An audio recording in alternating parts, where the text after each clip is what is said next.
have with me here in the studio Janet Kuypers, herself originally from Chicago. I'm a Chicagoan. That's right, you are a Chicagoan, and a brilliant writer and performance artist and publisher, and there is nothing this girl can't do. The world is right at her feet.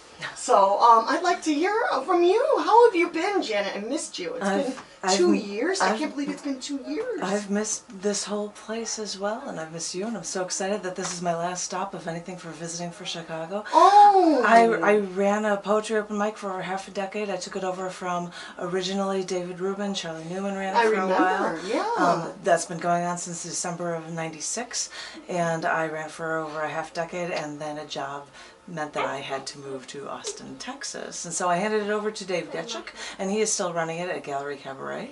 And when I let him know that I was going to be in town this 1 week because of the total solar eclipse, oddly enough, that's the only reason I was able to get back here. What? How did that work out? Well, we just saw that, and we are photographers. My husband John is loving photography and astronomy, most importantly. And he's like, well, it's running through Southern California. Is that a reason to come up to Chicago and then make a long drive? Which we did, and it was absolutely great. It was wonderful. I'm so glad. So you drove? Well, we flew into Chicago, Okay. and the rental car went to Southern Illinois. Oh, I see. Okay. And we took some really, really cool photos. I took over 700 photos with the camera because I thought, oh, it's going to be a half hour long. Well, it's more like an hour and a half long, so you're taking shot after photo after photo after photo. So we did that, and when I had told Dave Getchuk, hey, do you have anything open that week? And he's like, oh, how would you like to guest host and feature that week? Okay, so wow, if I must, I'll go to my old stomping grounds and host Yeah. and feature. Why not? And it went really, really well. And I talked to Billy Tuggle and said, hey, is anything going on? You're weekly on Wednesdays. And he's like, you've got a feature. So I was there the next day Awesome. In one ear. Yeah. And that was very, very cool. And because I've been writing, and in Texas, in Austin, there is a gentleman that sets up monthly feature spaces. I've had monthly features on different themes every month for a year, and also because, yeah, monthly. I'm coming up with new material every month. Nice, nice. So she's so prolific. And because there's also a monthly first Wednesday of the month reading at a bookstore, because I run 2 literary magazines that are out as Perfect Bound ISBN books through Amazon globally, I would read selections from that.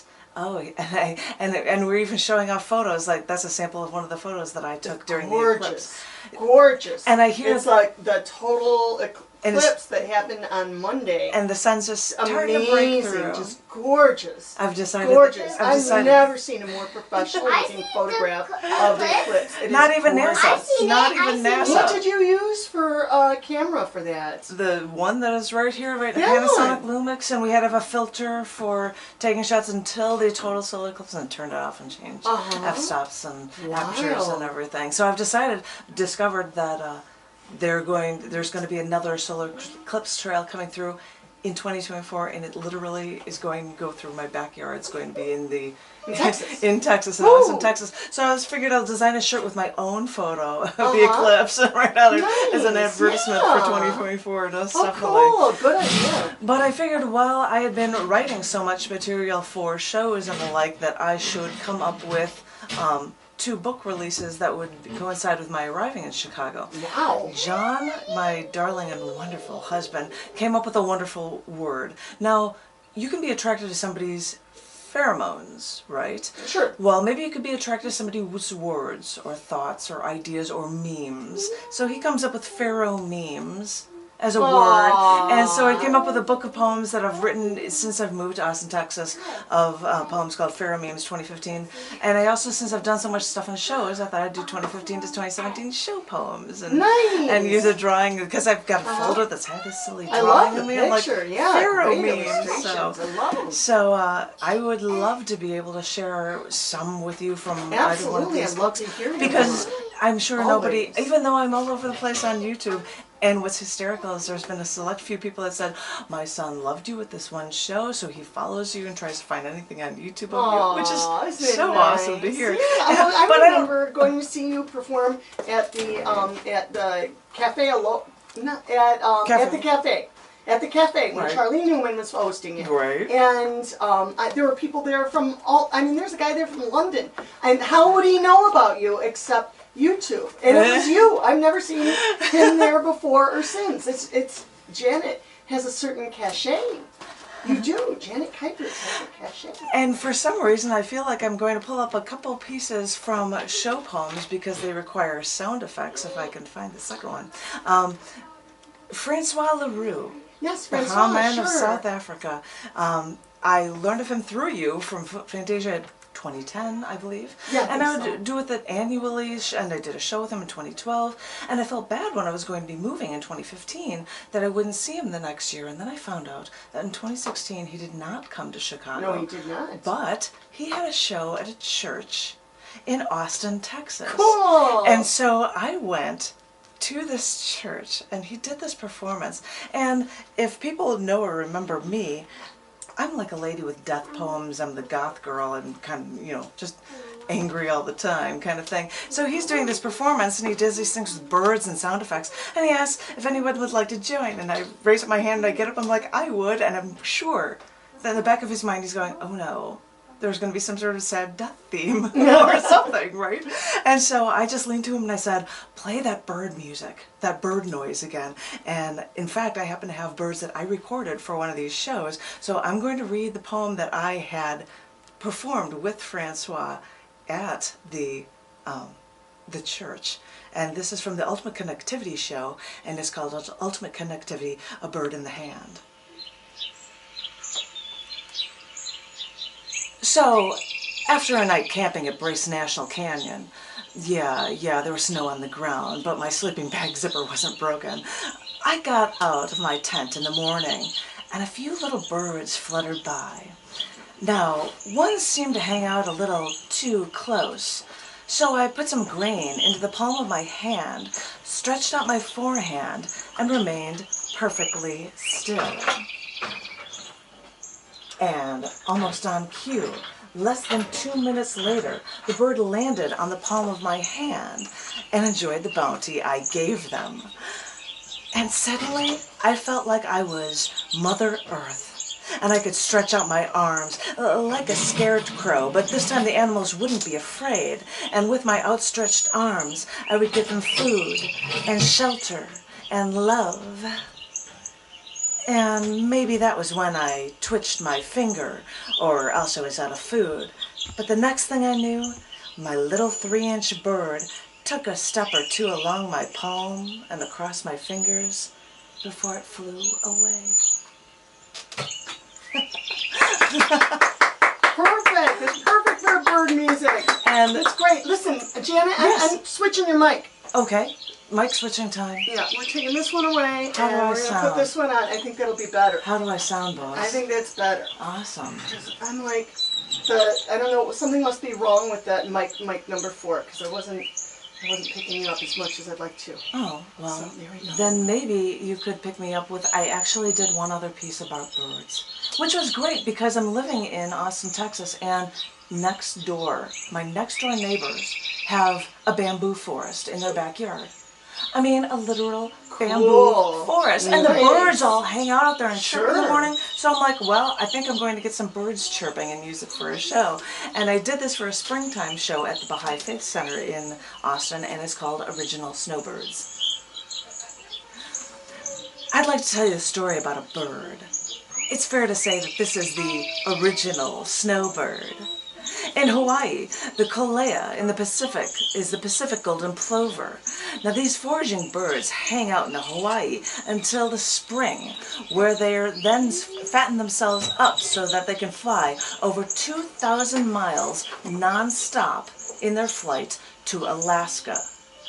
They have no waterproofing on their feathers, so they don't actually take a break, but they fly 3 days straight. And fossils found in Oahu even reveal that plovers have done this for 120,000 years. Because in the spring, they fly up north, and birds then spend 3 months in Alaska. They reclaim last year's breeding grounds and incubate eggs, hatching in 25 days. Mama and Daddy bird then leave the nest just after the last chick hatches, and predators like foxes, jaegers, and caribou force the chicks to leave the nest, and barely in a month later, the chicks can then fly come August, which is when the parents then leave. Now, the adult plovers eat like mad. They gain 50% of their body fat so that they have fuel for their 3-day flight over 2,000 miles to their Hawaiian home. Yeah, you heard me right. Every spring, these Pacific golden plovers, after bulking up, make a 3-day non-stop flight up north and lose 50% of their body mass doing it. And right after their babies are ready to fly, they'll be bulked up enough again once more to leave their babies to fend for themselves. Because these little ones can't make the flight. They don't have the bulk, and they can't make that trip, even if they had learned how to navigate. Because with Alaska summers, they'll never see stars or a night sky at all until they fly south.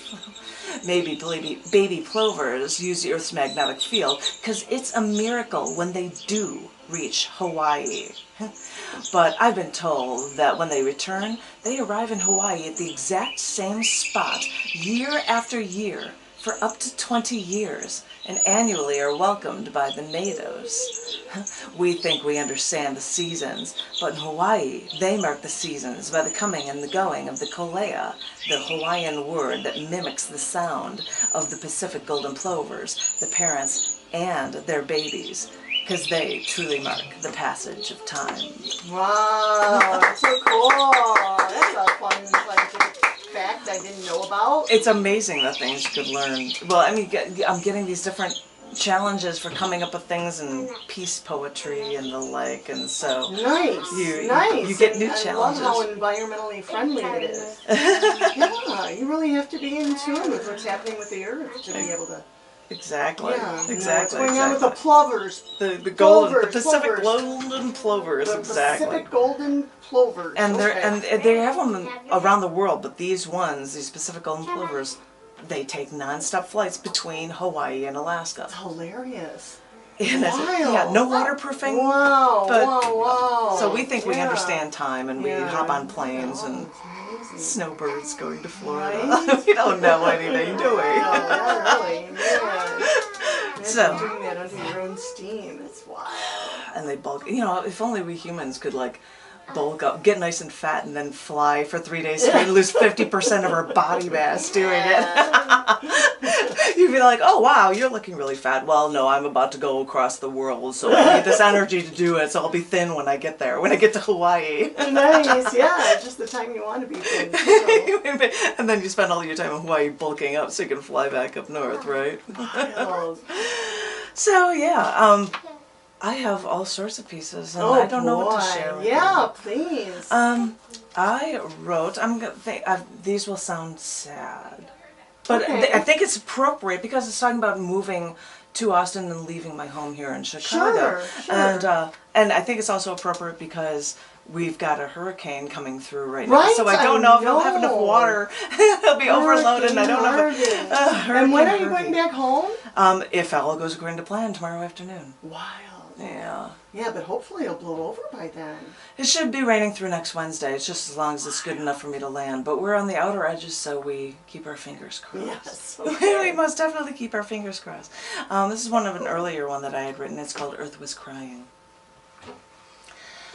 As my footsteps fall to these parched patches of desert land, the arid air breathed heavy, which is when the earth exhaled and cried as it rained nearly daily for months. When it wasn't raining, the sky hid us from the sun by blanketing this tortured town in a gray haze. After I arrived, the earth was crying. Though I try, it must have known that all my tears were not enough to replenish this earth alone. Aww. Well, you know, you can't always be happy, can you? Oh, I know. Well, I had to leave Chicago, cut me some slack. Right? That way. Sure. So, I've had different short ones, and I don't know where. And I'm just looking for short ones. And Okay. that's a funny thing with doing features. They give you suggestions about doing things about spirals and circles, and so you try. And this one is called. It had to be about spirals, I'm sure, but this is called Just Thinking About It. It makes me dizzy, dizzy, dizzy in my head just to think about it. The Earth is spinning on its circular axis as it's arcing through our sun, around our sun, and the entire solar system. It's catching a ride at the end of one of the arms of our Milky Way galaxy, riding on the edge of another massive circle. My head is spinning when I think of the spinning, because even if I think I'm sitting still, I think of how I'm hurtling through the cosmos on this cosmic circle after another, and it makes me dizzy, dizzy, dizzy in my head. Oh, yeah. Yeah. And then, and that's a thing, with being in Austin versus being in the rest of Texas, I think it's probably being in Chicago versus the rest of Illinois is a similar thing. Sure. Everything is surprisingly liberal here, and everything is surprisingly not liberal and extremely conservative everywhere else, it seems.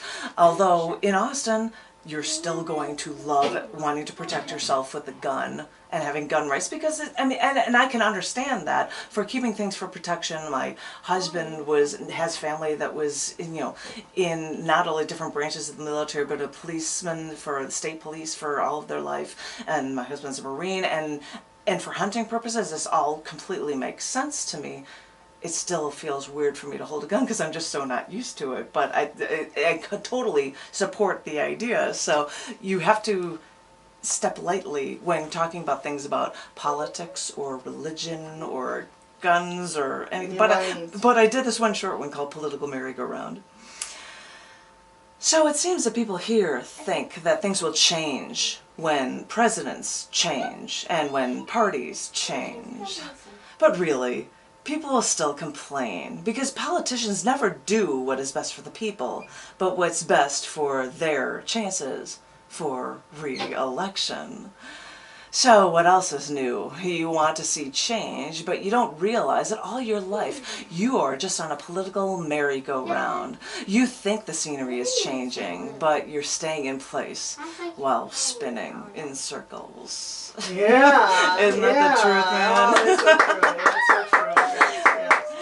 And I have to do this other short one because it had to be something about the spirals and themes again, and I did this as one of the pieces in one ear because I talked about things about the passing of my mother.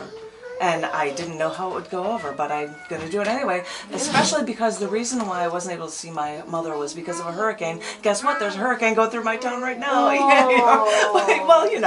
We're fine, but this piece is called Ernesto. As my mother lay dying on the other side of the country, I tried to get a flight so I could see her one last time. But the ticketing attendant said she couldn't help me, that I couldn't buy a ticket because of Hurricane Ernesto. So, because this hurricane was spiraling through my mother's town, our lives were spiraling out of control as we tried to brace ourselves for losing our mother and picking up the debris from a disaster we couldn't control. Aww. You're like, should I apply? Yeah, No, right? exactly. Like, I do know I apply to that? I I mean, exactly know what you mean. Trust me, I do. So, yeah, that's a thing with being asked to do monthly features at the Baha'i Faith Center. Obviously, if you're going to a faith center, you are not going to be swearing. You're not going to be, there's not that I swore really in my writing, but you come up with things that are very happy and connected and peaceful, which so sounds like me, doesn't it? No, I have to get away from the mic. Roses, when you handed out The stems, the corner stems. Oh my gosh, I did that for a show for yours on the Yeah. beach where I was having a goth feature and I gave Yeah. rose stems to everybody. That was like the Morticia Adams. It was perfect because my birthday was just weeks before and my flowers had just died and I'm like, how perfect! I'm giving perfect time because I had a birthday in June and the flowers had died and I took off the stems. I'm like, oh, this will be perfect for a goth beach feature just to give out stems. No, I didn't buy flowers and kill them for that.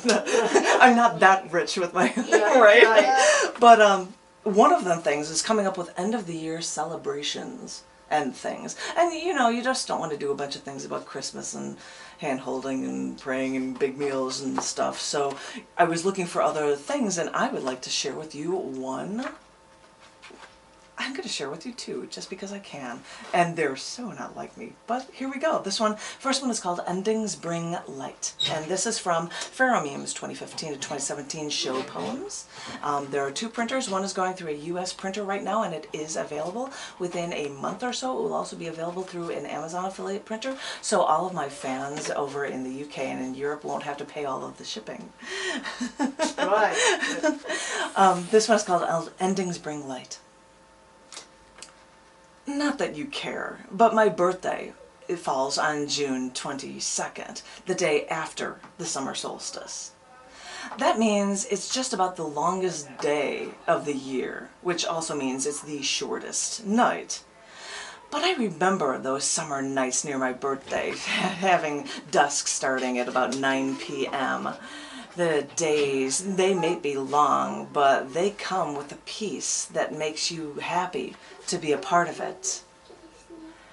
But that's a summer solstice. Flip that year around to right about now at the end of the year and enjoy these long nights. Right before Christmas, this is when everyone, no matter what religion, all gets along. And this December solstice marks the turning of the sun, because after 12/21, the sun is out more and the days only get longer. The ancient Incas held this festival for the sun god on this day, and we still celebrate the rebirth of our sun. All I know is that any December solstice celebration translates only to sharing, to giving, to loving. And after a long year of struggles and strains, and you think that the year is coming to an end, remembering caring, giving, and sharing makes it worth celebrating, knowing future days can only lead to more light. Wow. I'll do one more from that show, and that show is actually called Akitu. I'll make people look that up. Akitu, A-K-I-T-U. It was a December show, and this one's called Everyone Celebrates Together. I've always been the one to plan everything, and I knew I wanted to celebrate on New Year's Eve. It's weird to think that ancient calendars used to begin on the vernal equinox in March, and it's weird to think that all this celebrating started in 2000 BC in Mesopotamia or Iraq. But even though other cultures use different calendars and celebrate the new year in different days, Ethiopians celebrate the rain on September 11th, and the Thai New Year, people splash blessing water on April 13th. The Chinese New Year varies with the lunar calendar. The lion, the dragon dances, drums, fireworks, and more, all in red for good luck for the next year. Some countries celebrate by running into water. Freezing cold water. I saw this New Year's polar plunge repeatedly, topped with remembering the past and celebrating the new. So, yeah, I usually plan everything, but one December I said, I'm tired of coming up with a plan for New Year's, and I told someone else to come up with a plan. Being a Midwesterner, somebody looked up at me and said, let's watch the ball drop in New York. He didn't have a plan of where to stay, he just said it. And my first impulse was to think that this was ludicrous, it's too far away, we have no place to stay. But then I gave it a second thought. Salespeople at my company live and sell in New York. Maybe I could just float the idea that way and maybe I could actually pull this thing off. After I mentioned it to just one saleswoman I've never actually met in person, they insisted and invited us to stay at their home in Connecticut so that we could train into the city with her son and his friends and celebrate the new year. One phone call was all it took, and the next thing I knew, I was planning on road tripping to New York to watch the ball drop in Times Square. And in times like this, in times when we celebrate, everyone is instinctively your friend. My coworker brought me to the Chrysler building so I could see the view from our company's Manhattan offices, and that's the only time I actually photographed the World Trade Center towers, buildings you really never think of unless the news is bad. But no, this was a time for sightseeing, and you know, people complain about the traffic in New York, but it didn't seem much different from Chicago, and on this trip, the roads were my friends, and we got along just fine. But forget the car when you're there on New Year's Eve. My coworker's son, his name was Trip, and he took us, he took us on a trip on a train with new friends in a new town until we found a perfect place and a perfect view on the street. And on this one night, we all screamed together, and we all celebrated together, and we all stuck together, even leaning on each other on the nap on the train ride home on the train. Because maybe it's worth it to work at that bucket list, even if you don't have one. If one of the things just comes from an off-the-cuff suggestion from somebody for something that you've never actually tried before. It might amount to meeting tons of new people for a moment that you will never forget. And remember, just remember that with all these festivities, everyone can celebrate together. Yeah, that's great. All right, Janet. So if somebody wants to check out your work, they want to pick up your book, they want to see you on the internet, they want to see you. You've got such a beautiful voice. But it's so much fun to watch you perform. Thank you. I would tell you right now, if you knew how to spell my name, JanetKuypers.com, you could always go there. I've been having trouble uploading and updating that website. So if you can remember the publishing place I work for and have mastered for far too many years, Scars Publications. If you go to Scars, SCARS.TV. Boom. Short and sweet, simple, sweet, you got it. It's even got my name and a link, and you can find all of my writings there. I've got a thing for CCANDD96 within YouTube, and you can find me on Facebook, and you can find me on Twitter, a couple of different accounts there. If you even look in the back of this book, I've got links for things from Instagram and Pinterest and Google+, and there's this Holy cannoli, you are so plugged in. You are no Luddite. And that's what my husband would laugh at me about, because I didn't actually get a smartphone until like a month before I left here. Really? And I said, well, at least I'm going to get a 312 number. There's just no way I'm not going to have one. So I stick with that one all the time. That's so sweet. Of course. So. Well, thank you so much for joining us. No problem. We're gonna have just a little break right here, and we'll be picking it up again, and then come back. Cool. Like double plus cool. Janet Kuypers as bookends. What an elegant and lovely way to start and end your radio show. Thank you so much for listening to WZRD Chicago 88.3 FM.